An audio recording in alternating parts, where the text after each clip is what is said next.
집에서 혈당 낮추는 20가지 비법. 선착순 무료 발송해드립니다. 여러분들의 당뇨 졸업을 위해 당뇨스쿨의 핵심 비법만 모았습니다. 지금 신청하시면 7일간 문자로 보내드립니다. 댓글에 있는 링크나 아래 번호로 지금 바로 신청하세요. 안녕하세요. 여러분의 당뇨 졸업을 돕는 당뇨스쿨의 한의사 이혜민입니다. 오늘은 2025년을 맞아서 모든 분들이 당뇨를 졸업하셨으면 좋겠다는 마음을 담아 당뇨를 졸업할 수 있는 방법들을 말씀드리려고 하는데요. 여기서 말하는 당뇨 졸업이란 당뇨 관해를 뜻하고요. 당뇨약을 완전히 끊은 상태에서 당월수소가 6.5% 미만으로 조절되는 상태를 말합니다. 누구나 가능한 구간이고요. 겁먹지 않으셔도 됩니다. 나도 당뇨 졸업 가능하다 라는 자신감을 가지시고 오늘 이야기하는 비법이 5가지거든요. 5가지 비법들을 반드시 실천하시길 바랍니다.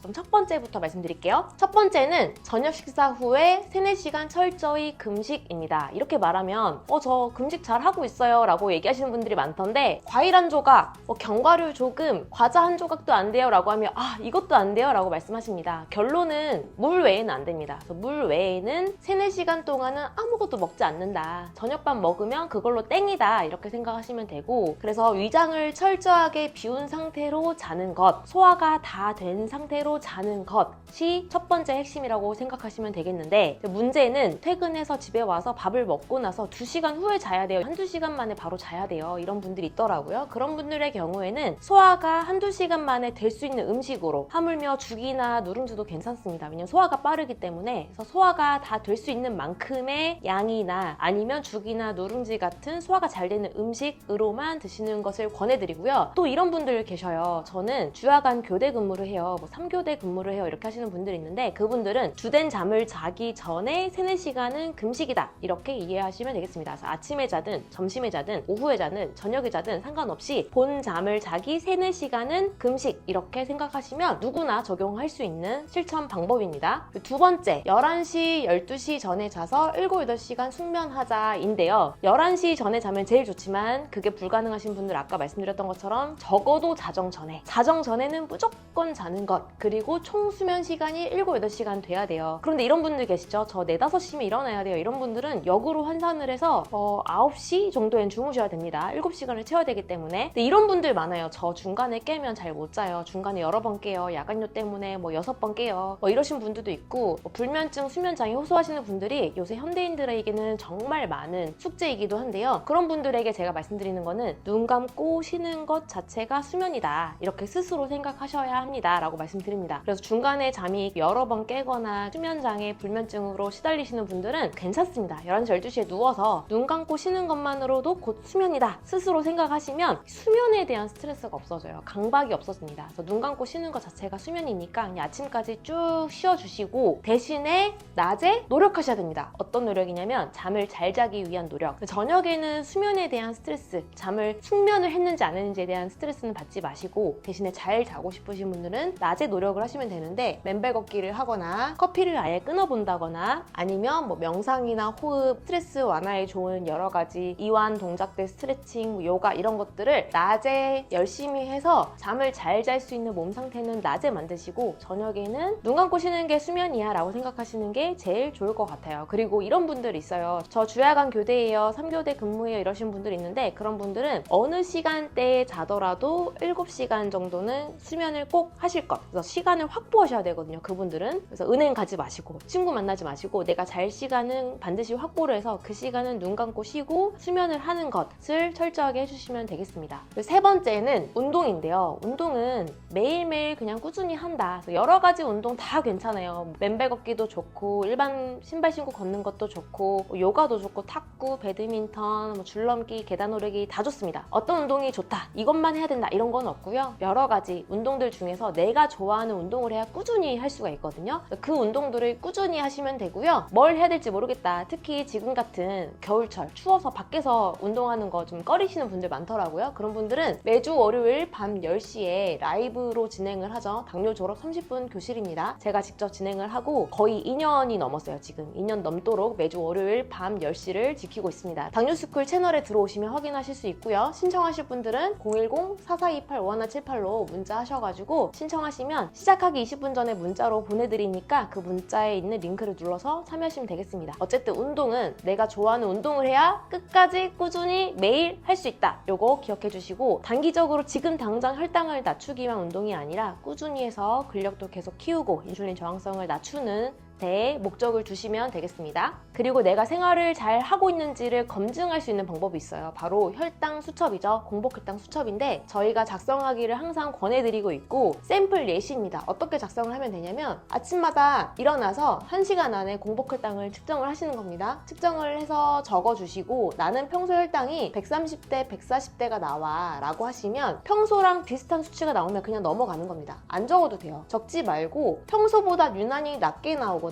평소보다 유난히 높게 나온 날, 이런 날 있죠. 190대, 150대, 160대 이런 날은 왜 높은지, 반대로 낮은 날은 왜 낮은지를 계속 관찰해보세요. 근데 공복혈당은 아침에 재는 거기 때문에 어제 하루에 대한 결과거든요. 어제 있었던 일들 중에 특별했었던 일, 평소랑 달랐던 일, 어떤 것 때문에 이렇게 혈당이 바뀌었는지를 잘 관찰해보면 아, 늦게 잤구나, 회식이 있었구나, 스트레스 받았구나. 반대로 혈당이 낮은 날은 잘 잤구나, 일찍 잤구나, 산책했구나, 기분이 좋았구나, 이런 것들을 관찰하실 수 있거든요. 그래서 그런 것들을 계속 관찰하고 적다 보면 공통적인 것들이 보인다. 아, 나는 이걸 해야 되고 이걸 하지 말아야 되는구나. 관찰하고 알게 된 것을 실천하시면 됩니다. 그래서 공복혈당 수첩을 작성하시면 일단 관찰이 되고요. 두 번째는 실천하시면 됩니다. 관찰과 실천, 관찰과 실천, 이걸 계속 반복하다 보면 혈당이 낮아져요. 정말 쉽고도 굉장히 중요한 방법이기 때문에 당뇨 졸업하신 분들이 정말 꿀팁으로 꼽는 방법이거든요. 탁상 달력이 하셔도 되고, 이렇게 저희가 만든 당뇨스쿨에서 만든 수첩을 활용하셔도 됩니다. 그런데 나는 생활관리를 해봤는데 이것만 가지고는 좀 안 되더라, 생활관리만 가지고는 좀 부족하더라, 혈당이 잡히는데 한계가 있더라, 이런 분들은 내부 장기 문제를 확인을 하셔야 됩니다. 이게 바로 인슐린 저항성의 원인이기 때문인데요. 당뇨는 인슐린은 잘 나오는데 인슐린 저항성 때문에 혈당이 안 잡히는 거야 라고 하는 거 알고 계시잖아요. 인슐린 저항성 원인의 대표적인 게 바로 간입니다. 간은 혈당을 직접적으로 조절하는 장기이기 때문에 간 기능이 좋지 않으면 혈당이 당연히 조절이 안 되겠죠. 간 기능이 좋지 않은 거 어떻게 알 수 있냐, 내가 평소에 간 수치가 높다 이런 얘기 들었다면 간 기능이 안 좋을 수 있고요. 혹은 간 수치는 정상이다 하더라도 눈이 자꾸 충혈이 되거나 침침하거나 아니면 손톱이 자꾸 세로줄이 생기고 갈라지고 꺼끌꺼끌하고 움푹 패이고 이러신 분들은 간 기능이 안 좋은 거고, 자다가 쥐가 나요 이런 분들도 간 기능이 안 좋은 겁니다. 그리고 자다가 한 3-4시간 자면 그 뒤로 깨서 잠이 안 와요 이런 분들 진짜 많거든요. 그런 분들도 간이 안 좋은 겁니다. 자도 피곤해요, 이것도 간이 안 좋은 거죠. 간 기능이 안 좋으면 혈당이 안 잡힙니다. 나는 생활관리만으로도 안 된다 이런 분들은 간 기능을 반드시 보강을 해야 되고요. 두 번째, 혹은 나는 밥을 먹고 나면 속이 쓰리다, 방귀가 자주 나온다, 가스가 찬다, 속이 불편하다, 더부룩하다 이런 분들은 소화 기능이 안 좋은 건데, 음식을 대사하는 게 소화기잖아요. 그렇기 때문에 소화기가 잘 작동하지 않으면 당연히 혈당이 안 잡힐 수밖에 없어요. 음식을 대사해주는 가장 기본적인 장기이기 때문에. 소화 기능이 안 좋으신 분들은 생활관리만 가지고는 부족한 거죠. 음식 관리 해봐야 안 되는 거예요. 왜냐면 소화기가 안 받쳐주니까 소화기를 반드시 치료를 해야 되는 거고요. 다음으로는 심장입니다. 심장이 무슨 상관이야 라고 생각하실 수 있는데, 심장이 약하신 분들이 있어요. 이런 분들은 굉장히 잘 놀래고 작은 일에도 스트레스 받고 두근거리고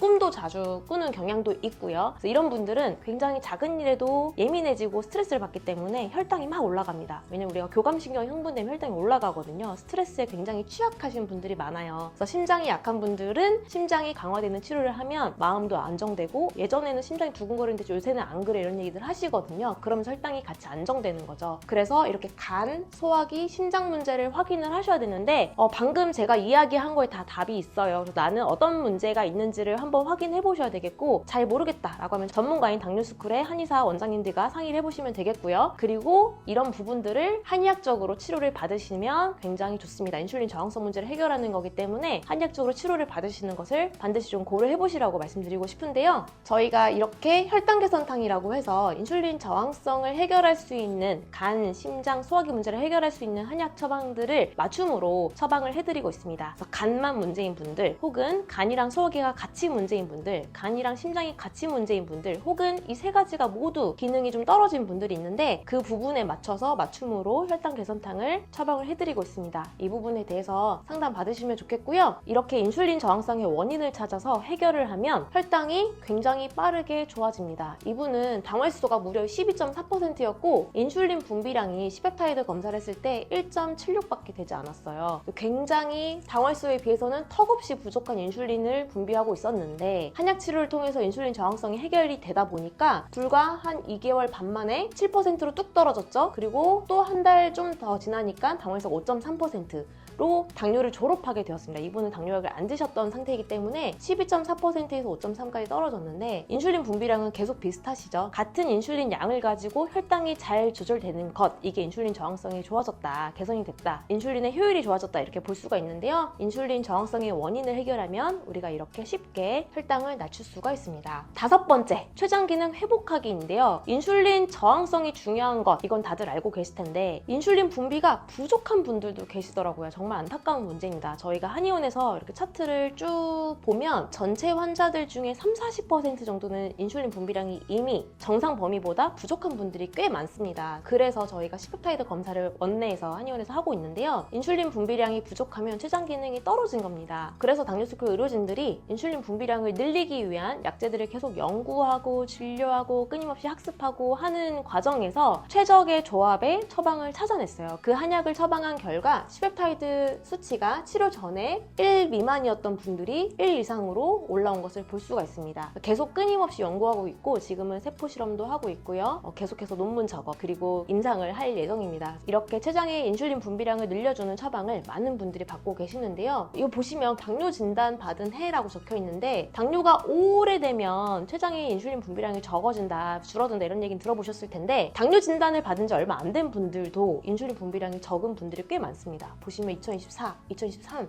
2023, 22, 23, 22 이렇게 보이잖아요. 3년 미만인 분들이 절반이에요. 당뇨가 오랜 분들은 췌장이 인슐린 분비량이 줄어들 가능성이 크지만 내가 당뇨 진단 받은 지 얼마 안 됐다고 해서 방심할 수는 없다, 이렇게 이해하시면 되겠고, 꼭 필요하시면 검사를 하시고 반드시 당월수 검사하실 때 췌장의 인슐린 분비량, C-펩타이드 검사도 꼭 하시고 만약에 분비량이 적다면 한약 치료를 반드시 고려해 보시는 게 좋을 것 같아요. 일단 일상생활에서 췌장 기능이 회복될 수 있는 운동법 알려드릴게요. 췌장에 관련된 자율신경이 흉추에 위치합니다. 그래서 흉추를 자극해주는 거예요. 마사지 기구나 마사지 볼, 탁구공 이런 것도 괜찮고요. 비틀기도 괜찮습니다. 흉추를 자극해주는 거예요. 비틀기를 해서. 그리고 아까 말씀드렸던 처방은 췌장 재생환이라고 해서 췌장의 베타세포의 기능 활성화시켜서 인슐린 분비량이 늘어나는 실제 임상적으로 검증이 되고 있는 환입니다. 여러분 드시기 편하도록 환으로 조제했으니까요. 궁금하신 분들은 문의 주시면 되겠습니다. 실제 데이터인데요. 어떤 분이 0.6, 0.48 이런 상태로 오셨는데 1.2까지 회복이 됐죠. 또 한 분도 0.64였는데 지금은 1.59까지 회복이 되었습니다. 췌장 분비량 반드시 늘어나야 하고 만약에 이 상태에서 치료를 하지 않는다면 나중에는 0.6 미만으로 가요. 1형 당뇨로 가는 겁니다. 저희도 치료를 해보면 0.6 미만인 분들이 가장 오래 걸려요. 인슐린 분비량이 정말 저조된 상태로 오신 분들이 제일 오래 걸리고 그래도 0.6에서 1 사이에 있는 분들이 치료 기간이 그래도 2, 3개월, 3에서 한 6개월 정도 이 정도로 괜찮은 편입니다. 인슐린 분비량 꼭 검사하시고 꼭 치료를 고려를 해보셔야 되겠는데요. 궁금하신 점 있다면 그리고 처방을 원하신다면 1644-5178로 문의 주시길 바랍니다. 오늘 영상을 통해서 여러분이 당뇨 졸업을 위해서 반드시 실천해야 할 비법 3가지 말씀드렸죠. 저녁밥 먹고 3-4시간 금식, 그 다음에 11시 전에 자서 7-8시간 잠 자는 것, 그리고 매일매일 꾸준히 운동하는 것. 그런데 생활관리만 가지고 되지 않는다 라고 하면 인슐린 저항성 원인을 찾아야 된다고 했죠. 한약적으로는 간, 소화기, 심장 문제입니다. 이 부분을 반드시 체크하고 해결을 하셔야 되겠고, 마지막으로 5번째, 췌장 기능이 부족한, 췌장 기능이 떨어진 분들이 생각보다 많다고 말씀드렸어요. 그래서 인슐린이 잘 분비되고 있는지 정기적으로 검사하시고 당월수소 검사할 때마다 3개월이나 6개월마다 한 번씩 검사하셔야 되겠고, 만약에 분비량이 적다면 췌장 재생환을 통해서 회복되는 그런 치료를 반드시 받으셔야 되겠습니다. 2025년에는 다 같이 당뇨를 졸업하는 한 해가 되었으면 좋겠습니다. 그럼 다음 영상에서 뵙겠습니다. 감사합니다.